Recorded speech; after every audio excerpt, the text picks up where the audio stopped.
జనసేన ఆ మాటలోని ఒక వైబ్రేషన్ ఉంది.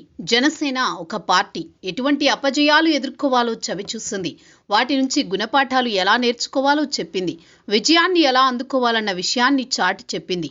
దారుణ పరాజయం, ఎన్నెన్నో అవమానాలు తట్టుకుని ఆ పార్టీ నిలబడిన తీరు అభినందనీయమే.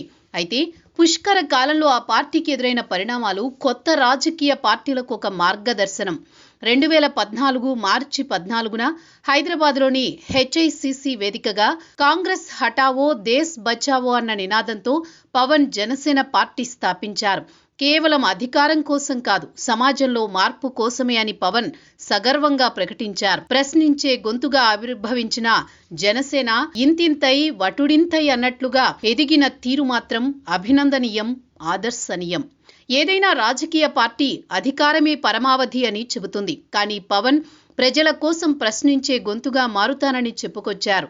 2014లో రాష్ట్ర ప్రయోజనాల కోసం పోటీకి దూరంగా ఉండి రాష్ట్రంలో తెలుగుదేశం పార్టీకి, కేంద్రంలో భారతీయ జనతా పార్టీకి మద్దతు తెలిపారు. మారిన రాజకీయ పరిస్థితుల నేపథ్యంలో 2019లో పోటీకి సిద్ధపడ్డారు.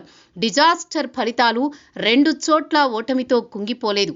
ఎదురు దెబ్బలు తగిలినా వెనక్కి తగ్గకుండా 10 ఏళ్ల పాటు ఓర్పుతో, నిలకడతో పార్టీని నిర్మించిన తీరు నేటి రాజకీయాల్లో ఒక అద్భుతమనే చెప్పాలి. తన శక్తియుక్తులను పార్టీ కోసం ఉపయోగించి అవమానాలను తట్టుకొని ఆర్థిక ఇబ్బందులను అధిగమించి నిలబడిన తీరు మాత్రం మిగతా రాజకీయ పార్టీలకు ఆదర్శం. సాధారణంగా రాజకీయ పార్టీలు అంటే భిన్న వైఖరి ఉంటుంది.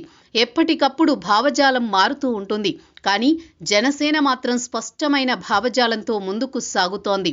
పవన్ ప్రతిపాదించిన 7 సిద్ధాంతాలు ఆ పార్టీకి మార్గదర్శకాలుగా మారాయి. కులాలను కలిపే ఆలోచన విధానం, మతాల మధ్య వైశ్యం లేని రాజకీయం, భాషా వైవిధ్యాన్ని గౌరవించే సంప్రదాయం, మన సంస్కృతిని కాపాడే సమాజం, ప్రాంతీయ ఆకాంక్షలను విస్మరించని జాతీయవాదం, అవినీతిపై రాజీ లేని పోరాటం, పర్యావరణాన్ని కాపాడే అభివృద్ధి. ఇదే జనసేన భావజాలాన్ని తెలిపే గొప్ప మార్గదర్శకాలు.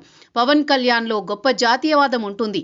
మనుషులంతా ఒక్కటే అనే మానవతావాదమే తన సిద్ధాంతమని గట్టిగా నమ్ముతారు పవన్. ఒక ప్రాంతీయ పార్టీ మనుగడ చాలా కష్టం. అటువంటిది 10 ఏళ్ల పాటు అధికారానికి దూరంగా ఉండడం కూడా చాలా కష్టం. అయితే జనసేన ఓటమితో మొదలయ్యింది.